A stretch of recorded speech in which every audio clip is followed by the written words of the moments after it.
നമസ്കാരം. ഓൺലൈൻ വാർത്തകളിലേക്ക് സ്വാഗതം. വാർത്തകൾ വായിക്കുന്നത് ഷമീന, തിരുവനന്തപുരത്ത് നിന്നും. ഇന്ന് 2024 സെപ്റ്റംബർ 3 ചൊവ്വാഴ്ച. ഇപ്പോൾ സമയം 7 മണി കഴിഞ്ഞ് 54 മിനിറ്റ്. വാർത്തകളിലേക്ക്. ഏഷ്യൻ രാജ്യങ്ങൾക്കിടയിൽ ഇന്ത്യൻ രൂപയുടെ സ്ഥാനം താഴേക്ക്. ഓഗസ്റ്റിൽ ഏറ്റവും മോശം പ്രകടനം കാഴ്ചവെച്ച ഏഷ്യൻ കറൻസികളിൽ രണ്ടാമത്തേതാണ് ഇന്ത്യൻ രൂപ. ബംഗ്ലാദേശ്, ധാക്ക മാത്രമാണ് ഇക്കാര്യത്തിൽ രൂപയുടെ മുന്നിലുള്ളത്. കഴിഞ്ഞ മാസം 0.2% വിലയിടിവാണ് ഇന്ത്യൻ കറൻസിക്ക് ഉണ്ടായത്. അമേരിക്കൻ ഡോളറിന് വിലയിടിവുണ്ടായിട്ടും ഏഷ്യൻ കറൻസികൾ മോശം പ്രകടനമാണ് രൂപയ്ക്കുണ്ടായത്. ജമ്മു കാശ്മീരിലെ സുൻജോനിൽ സൈനിക കേന്ദ്രത്തിന് നേരെ ഭീകരരുടെ വെടിവയ്പ്. ഒരു സൈനികന് പരിക്കേറ്റു. ഭീകരരെ കണ്ടെത്താനായി സൈന്യം പ്രദേശത്ത് വ്യാപക തെരച്ചിൽ തുടങ്ങി. കാർഷിക മേഖലയുടെ ഉന്നമനത്തിനായി 13,966 കോടി രൂപയുടെ പദ്ധതികൾക്ക് കേന്ദ്ര മന്ത്രിസഭ അംഗീകാരം നൽകി. പ്രധാനമന്ത്രി നരേന്ദ്രമോദിയുടെ അധ്യക്ഷതയിൽ ചേർന്ന യോഗത്തിലാണ് കാർഷിക പ്രവർത്തനങ്ങൾക്ക് പിന്തുണ നൽകാൻ ലക്ഷ്യം വെച്ചുള്ള പദ്ധതികൾക്ക് അംഗീകാരം നൽകിയത്. രൂക്ഷമായ മഴക്കെടുതിയിൽ വലഞ്ഞ് ആന്ധ്ര, തെലങ്കാന സംസ്ഥാനങ്ങൾ. മഴക്കെടുതിയിൽപ്പെട്ട് ആന്ധ്രാപ്രദേശിൽ 17 പേരും തെലങ്കാനയിൽ 10 പേരും മരിച്ചു. ഇരു സംസ്ഥാനങ്ങളിലെയും മിന്നൽ പ്രളയം ദേശീയ ദുരന്തമായി പ്രഖ്യാപിക്കണമെന്ന് തെലങ്കാന മുഖ്യമന്ത്രി രേവന്ത് റെഡ്ഡി ആവശ്യപ്പെട്ടു.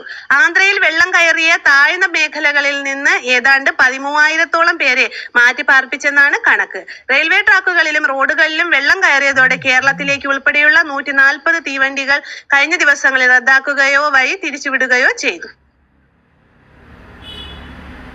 കൊൽക്കത്ത ആർജിക്കർ ആശുപത്രിയിലെ മുൻ പ്രിൻസിപ്പൽ സന്ദീപ് ഘോഷ് സാമ്പത്തിക തട്ടിപ്പ് കേസിൽ അറസ്റ്റിലായി. വനിതാ ഡോക്ടർ ക്രൂര ബലാത്സംഗത്തിനിരയായി കൊല്ലപ്പെട്ട ആർജിക്കർ ആശുപത്രിയിലെ സാമ്പത്തിക തട്ടിപ്പിനെ കുറിച്ച് CBI അന്വേഷണം നടത്തുന്നുണ്ട്. ആശുപത്രികളിലേക്ക് രോഗികൾക്ക് ആവശ്യമായ ഉപകരണങ്ങൾ വാങ്ങിയതിലെ ക്രമക്കേട് ഉൾപ്പെടെയാണ് അന്വേഷിക്കുന്നത്. കൊൽക്കത്തയിലെ വനിതാ ഡോക്ടറുടെ കൊലപാതകത്തിൽ പ്രതിഷേധം കനക്കുന്നതിനിടെ ബലാത്സംഗ കേസ് പ്രതികൾക്ക് വേഗത്തിൽ ശിക്ഷ ഉറപ്പാക്കുന്ന നിയമ ഭേദഗതിക്ക് ബംഗാൾ സർക്കാർ നടപടി തുടങ്ങി. അപരാജിത വുമൺ ആൻഡ് ചൈൽഡ് ബിൽ 2024 ഇന്ന് നിയമസഭയിൽ അവതരിപ്പിക്കും. ഇതിനായി പ്രത്യേക നിയമസഭാ സമ്മേളനം ഇന്നലെ തുടങ്ങി. മുഖ്യമന്ത്രി മമതാ ബാനർജി ബിൽ സഭയിൽ അവതരിപ്പിക്കുമെന്നാണ് സൂചന. Securities and exchange board of India chairperson Madhabi പുരിബുച്ചിനെതിരെ ആരോപണവുമായി കോൺഗ്രസ്. 2017-2024 കാലത്ത് ICICI ബാങ്കിൽ നിന്ന് ശമ്പളമായി 12 കോടിയിലധികം രൂപ മാധവി കൈപ്പറ്റിയിട്ടുണ്ടെന്ന് കോൺഗ്രസ് വക്താവ് പവൻ ഖേര ആരോപിച്ചു. സംസ്ഥാനത്ത് അടുത്ത 7 ദിവസം വ്യാപകമായ നേരിയ ഇടത്തരം മഴയ്ക്കും ഒറ്റപ്പെട്ട സ്ഥലങ്ങളിൽ സെപ്റ്റംബർ 4 തീയതി വരെ ശക്തമായ മഴയ്ക്കും സാധ്യതയെന്ന് കേന്ദ്ര കാലാവസ്ഥാ വകുപ്പിന്റെ അറിയിപ്പ്. കിഴക്കൻ വിദർഭയ്ക്കും തെലങ്കാനയ്ക്കും മുകളിലായി സ്ഥിതി ചെയ്യുന്ന തീവ്ര ന്യൂനമർദ്ദം അടുത്ത 12 മണിക്കൂറിനുള്ളിൽ ശക്തി കൂടിയ ന്യൂനമർദ്ദമായി മാറാൻ സാധ്യതയുള്ളതിനാലാണ് കേരളത്തിൽ അടുത്ത ദിവസങ്ങളിൽ ശക്തമായ മഴ പ്രവചിച്ചിരിക്കുന്നത്. ചേർത്തലയിൽ കാണാതായ നവജാത ശിശുവിന്റെ മൃതദേഹം അമ്മയുടെ ആൺ സുഹൃത്തിന്റെ വീട്ടിലെ ശൗചാലയത്തിൽ കുഴിച്ചിട്ട നിലയിൽ കണ്ടെത്തി. കുഞ്ഞിനെ ശ്വാസം മുട്ടിച്ച് കൊലപ്പെടുത്തിയെന്നാണ് ഇവർ മൊഴി നൽകിയിരിക്കുന്നത്. കുഞ്ഞിന്റെ അമ്മ ചേർത്തല ചേന്നം പള്ളിപ്പുറം 17-ാം വാർഡ് സ്വദേശിനി ആശ, സുഹൃത്ത് രതീഷ് എന്നിവരെ പോലീസ് കസ്റ്റഡിയിലെടുത്തു. വാഹനാപകടത്തിൽ ഗുരുതര പരിക്കേറ്റ് കോഴിക്കോട് മെഡിക്കൽ കോളേജിൽ കഴിഞ്ഞ 6 മാസത്തോളമായി കോമയിൽ കഴിയുന്ന 9 വയസ്സുകാരിക്ക് മെച്ചപ്പെട്ട ചികിത്സ ഉറപ്പാക്കുമെന്ന് ആരോഗ്യ വകുപ്പ് മന്ത്രി വീണ ജോർജ്. കുട്ടിയുടെ ചികിത്സയ്ക്ക് അധിക സാമ്പത്തിക ബാധ്യത വരുന്നുണ്ടോ എന്ന് പരിശോധിച്ച് നടപടികൾ സ്വീകരിക്കുമെന്നും വീണ ജോർജ് പ്രതികരിച്ചു. സൗദി ജയിലിൽ കഴിയുന്ന കോഴിക്കോട് സ്വദേശി അബ്ദുൾ റഹീമിന്റെ ജയിൽ മോചനം ഉടനെയുണ്ടാകും. നടപടിക്രമങ്ങൾ അന്തിമ ഘട്ടത്തിലാണ്. നാട്ടിലേക്ക് പോകുന്നതിനുള്ള ഔട്ട് പാസുമായി ജയിലിൽ നിന്നും നേരിട്ടായിരിക്കും നാട്ടിലേക്ക് പോവുക. ഓണത്തിനോടനുബന്ധിച്ച് സപ്ലൈകോ സംസ്ഥാന വ്യാപകമായി സെപ്റ്റംബർ 5 മുതൽ 14 വരെ ഓണം ഫെയറുകൾ സംഘടിപ്പിക്കുമെന്ന് ഭക്ഷ്യമന്ത്രി GR അനിൽ വാർത്താ സമ്മേളനത്തിൽ പറഞ്ഞു. ഓണം ഫെയറുകളുടെ സംസ്ഥാനതല ഉദ്ഘാടനം സെപ്റ്റംബർ 5 വൈകിട്ട് 5 മണിക്ക് KK കോട്ട EK നായനാർ പാർക്കിൽ മുഖ്യമന്ത്രി പിണറായി വിജയൻ നിർവഹിക്കും. പ്രശസ്ത സംഗീത സംവിധായകൻ മോഹൻ സിതാര BJP-യിൽ ചേർന്നു. തൃശൂർ സ്വദേശിയായ ഇദ്ദേഹം BJP ജില്ലാ പ്രസിഡന്റ് അഡ്വക്കേറ്റ് KK അനീഷ് കുമാറിൽ നിന്ന് അംഗത്വം സ്വീകരിച്ചു. ഹേമ കമ്മിറ്റി റിപ്പോർട്ടിലെ അന്വേഷണം CBIക്ക് വിടണമെന്നാവശ്യപ്പെട്ട് ഹൈക്കോടതിയിൽ ഹർജി. അഭിഭാഷകരായ A. ജന്നത്ത്, അമൃത പ്രേംജിത്ത് എന്നിവരാണ് കോടതിയെ സമീപിച്ചത്. ഹേമ കമ്മിറ്റിയുമായി ബന്ധപ്പെട്ട് നിലവിൽ നടക്കുന്ന അന്വേഷണവും CBIക്ക് കൈമാറണമെന്നാണ് ഹർജിയിലെ ആവശ്യം. MLA മുകേഷിന് ജാമ്യം നൽകരുതെന്ന് അന്വേഷണ സംഘം കോടതിയെ അറിയിച്ചു. ബലാത്സംഗ ആരോപണമാണ് MLAക്കെതിരെ ഉയർന്നിരിക്കുന്നതെന്നും കസ്റ്റഡിയിൽ ചോദ്യം ചെയ്യണമെന്നും അന്വേഷണ സംഘം കോടതിയിൽ ആവശ്യപ്പെട്ടു. ഹർജിയിൽ ഇന്നും വാദം തുടരും. മലപ്പുറം SP ശശിധരനെതിരെ പരാതിയുമായി ബാബുരാജിനെതിരെ ലൈംഗിക പീഡനം ആരോപിച്ച യുവതി രംഗത്ത്. മലപ്പുറം SP ശശിധരനെതിരെ നടപടി ആവശ്യപ്പെട്ട് എറണാകുളം ചീഫ് ജുഡീഷ്യൽ മജിസ്ട്രേറ്റ് കോടതിയിൽ യുവതി പരാതി നൽകി. വിവരം നേരത്തെ അറിഞ്ഞിട്ടും ശശിധരൻ കുറ്റം മറച്ചുവെച്ചെന്നാണ് പരാതിയിൽ പറയുന്നത്. തനിക്കെതിരെ ഉയരുന്ന ലൈംഗിക അതിക്രമ കേസിൽ പ്രതികരണവുമായി നടൻ സുധീഷ്. ജൂനിയർ ആർട്ടിസ്റ്റായ നടിയുടെ ആരോപണത്തിൽ വിശദമായി മറുപടി പറയുമെന്നും ചില കാര്യങ്ങൾ തുറന്നു പറയാനുണ്ടെന്നും വൈകാതെ മാധ്യമങ്ങളെ കണ്ട് കാര്യങ്ങൾ അറിയിക്കുമെന്നും സുധീഷ് വിശദീകരിച്ചു. സിനിമയിൽ അവസരം തരാമെന്ന് പറഞ്ഞ് ആലുവയിലെ വീട്ടിൽ കൊണ്ടുപോയി ബലാത്സംഗം ചെയ്തുവെന്ന ജൂനിയർ ആർട്ടിസ്റ്റിന്റെ ആരോപണത്തിൽ നടൻ ബാബുരാജിനെതിരെ കേസെടുത്തു.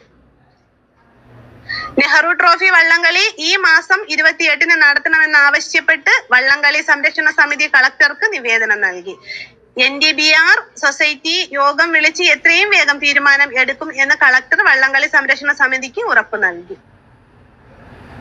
മുല്ലപ്പെരിയാർ അണക്കെട്ടിൽ വിശദമായ സുരക്ഷാ പരിശോധന നടത്തും. 12 മാസത്തിനുള്ളിൽ ഇത് പൂർത്തിയാക്കാൻ മുല്ലപ്പെരിയാർ അണക്കെട്ട് മേൽനോട്ട സമിതിയുടെ ഇന്നലെ ചേർന്ന യോഗം തീരുമാനം എടുത്തു. കേരളത്തിന്റെ നിരന്തര ആവശ്യമായിരുന്നു വിശദമായ അണക്കെട്ട് സുരക്ഷാ പരിശോധന. ഇതിനാണ് ഇപ്പോൾ അംഗീകാരം ലഭിച്ചിരിക്കുന്നത്. നിസ്സാരമായി തള്ളിക്കളയാവുന്ന കാര്യങ്ങളല്ല MLA എന്ന നിലയ്ക്ക് അൻവർ നടത്തിയ വെളിപ്പെടുത്തലെന്ന് KM ഷാജി MLA. അൻവറിന്റെ ആരോപണങ്ങൾ മുഖവിലേക്ക് എടുക്കേണ്ടതാണെന്നും ഇത് ADGP അജിത് കുമാറിലോ മുഖ്യമന്ത്രിയുടെ പൊളിറ്റിക്കൽ സെക്രട്ടറി P. ശശിയിലോ നിൽക്കില്ലെന്നും 1-ാം പ്രതി മുഖ്യമന്ത്രി പിണറായി വിജയനാണെന്നും അദ്ദേഹം ആരോപിച്ചു. ഭരണപക്ഷ MLA PV അൻവറിന്റെ വെളിപ്പെടുത്തലുകൾ അതീവ ഗുരുതരമാണെന്നും മുഖ്യമന്ത്രി പിണറായി വിജയന് നേരെയാണ് ഈ ആരോപണങ്ങളുടെ കുന്തമുനയെന്നും മുസ്ലിം ലീഗ് സംസ്ഥാന ജനറൽ സെക്രട്ടറി അഡ്വക്കേറ്റ് PMA സലാം. അൻവറിന്റെ ആരോപണങ്ങൾ നിസ്സാരമായി തള്ളിക്കളയാൻ കഴിയുന്നതല്ലെന്നും മുഖ്യമന്ത്രിയുടെ ഇഷ്ടത്തോഴന്മാരായ P. ശശിക്കും അജിത് കുമാറിനും എതിരെയാണ് അൻവർ രംഗത്ത് വന്നിരിക്കുന്നതെന്നും PMA സലാം പറഞ്ഞു. മുഖ്യമന്ത്രിയുടെ സംഘത്തിലെ തലവന്മാരെ കുറിച്ചാണ് അൻവർ വെളിപ്പെടുത്തലുകൾ നടത്തിയതെന്നും അതുകൊണ്ട് തന്നെ ഈ ആരോപണങ്ങളുടെ പ്രതിസ്ഥാനത്തുള്ളത് മുഖ്യമന്ത്രിയാണെന്നും PMA സലാം പറഞ്ഞു.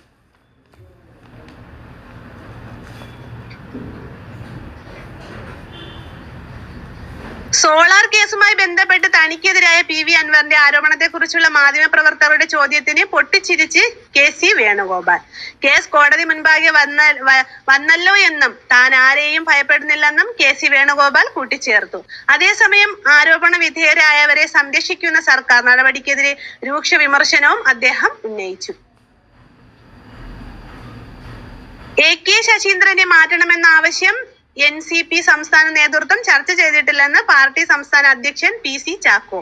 അത്തരം ആവശ്യങ്ങളിൽ തീരുമാനം എടുക്കേണ്ടത് ശരത് പവാർ ആണെന്നും കൊച്ചിയിൽ നടന്ന ജില്ലാ പ്രസിഡന്റുമാരുടെ യോഗത്തിൽ മന്ത്രിയെ മാറ്റാൻ ഒരു ചർച്ചയും നടന്നിട്ടില്ലെന്നും അദ്ദേഹം പറഞ്ഞു. ഒരു വാർത്ത കൂടി. നിലമ്പൂർ MLA APV അൻവർ ഉയർത്തിയ ആരോപണങ്ങളിൽ മുഖ്യമന്ത്രി പ്രഖ്യാപിച്ച അന്വേഷണം ആരോപണ വിധേയരെ രക്ഷിക്കാനെന്ന് KPCC president K. Sudhakaran MP. മുഖ്യമന്ത്രിയുടെയും ഓഫീസിന്റെയും പങ്ക് അന്വേഷിക്കണമെന്നും സർക്കാരിന് കീഴിലുള്ള ഉദ്യോഗസ്ഥരെ വെച്ചുള്ള അന്വേഷണം സ്വീകാര്യമല്ലെന്നും കേസ് CBIക്ക് വിടണമെന്നും സുധാകരൻ ആവശ്യപ്പെട്ടു. ഇതോടുകൂടി എന്റെ വാർത്താവായന ഇവിടെ പൂർണ്ണമാവുകയാണ്. എന്റെ വാർത്താവായന കേട്ടിരുന്ന എല്ലാ പ്രിയപ്പെട്ടവർക്കും നന്മ നിറഞ്ഞ നല്ലൊരു ദിനം ആശംസിച്ചുകൊണ്ട് ഓവർ ടു PJG.